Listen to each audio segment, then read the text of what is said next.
Greetings of the day, children. As you can see, we are going to start with the explanation of this poem by Stephen Spender, an elementary school classroom in Islam, which is going to tell us how pain breeds an explanation amidst the ignorance shown to the slum refugee by the seat holder of our society. Let's have a glance at the summary. The poem by Stephen Spender gives a vivid description of a school classroom in Islam and the children in the class. The faces of the children are dull. Their appearance shows that they are unwanted. The children have gloomy faces, their heads hanging low in sadness due to being poor. They have diseased bodies inherited from their parents and are victims of poverty. At the dim end of the room sits one child who has bright eyes, which seem to dream of playing outside with squirrels. He is different from the others in the dim dark room. The walls of the classroom are dirty. People have donated different charts and images which have been put up on them. One of them is a picture of the great playwright Shakespeare. His head is bald and resembles the rising sun. The next poster is of the tireless valley, full of churches and flowers, which symbolizes the beautiful creations of nature. Another one is a map with the world. To these children, the world is not the one shown in these pictures, but it is the one they see out of the classroom window. They are trapped in the slums. Their future is dim and hopeless. Whatever Shakespeare has told in the story would not connect to them because everything is just a figment of mind for them. And finally, we see that these children find the world in the naked sky, which is not blue but is of a leaden color. Their future is dim and hopeless. They have a dark future as their options in life are limited and are covered with dismay. They are far away from the bright light of knowledge.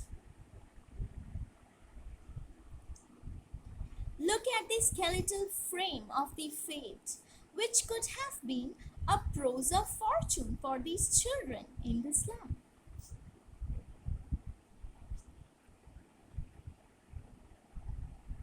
Another such to exaggerate the opulent lack in the elementary school classroom in a slum. Look at these smiling faces and the shining stars even in the dark classroom, who wish to rise and shine, but to err is human, and here their creator, their God, are human beings.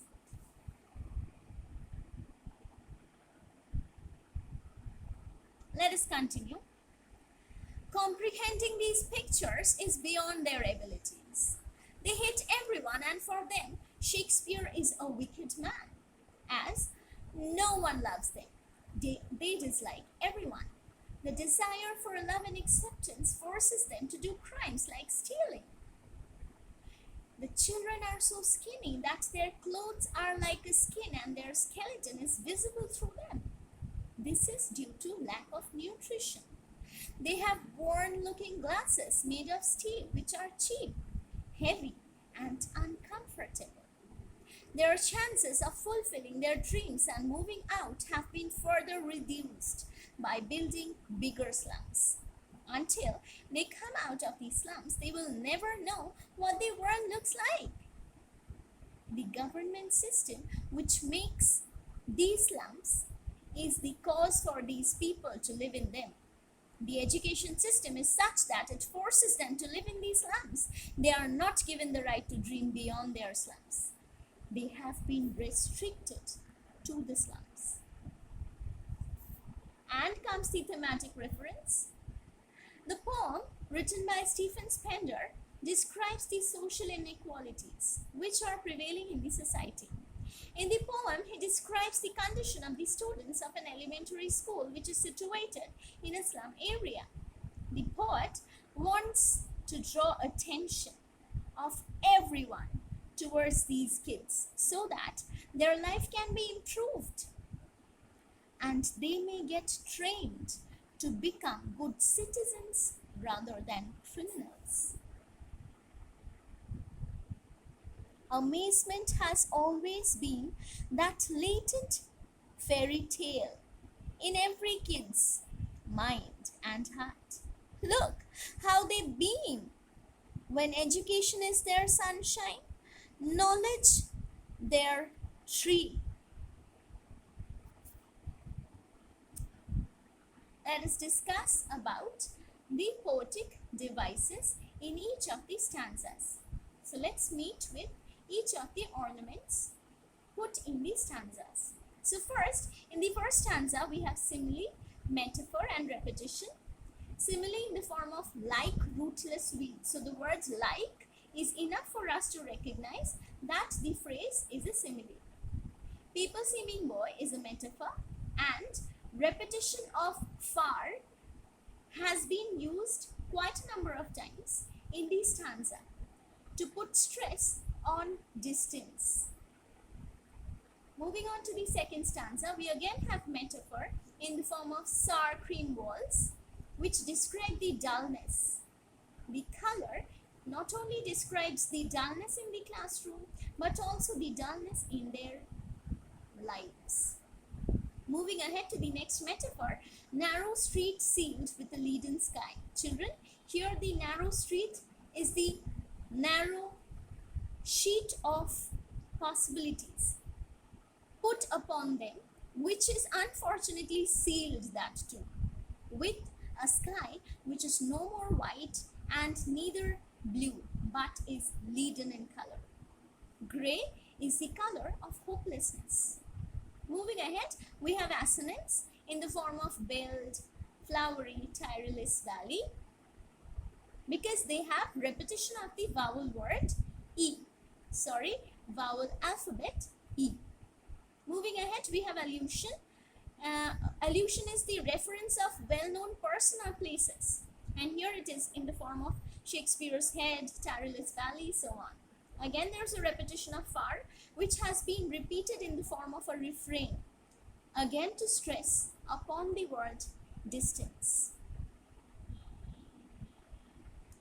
Moving on to the third stanza, we have metaphor, which has been used in the form of cramped holes. Simile again, which has been used in the phrase like bottle bits on stones. Alliteration, which is repetition of consonant words. So the F word has been repeated in the couple of words from fog. And finally, in the fourth stanza, we again have metaphor in the form of the green leaves open. The white and the green leaves are the hidden words used to explain the white pages, that is the white leaves, and the green leaves of the tree. Finally, there is an anaphora, which is a repetition of the similar word in consecutive sentences. Remember, the first word has to be similar in the consecutive sentences. And the repeated words are run azure, run naked. Moving ahead. And here we see the metaphor of life. And see how the metaphor of life reflects the elementary school classroom in a slum. A pictorial pause to mean the better meaning.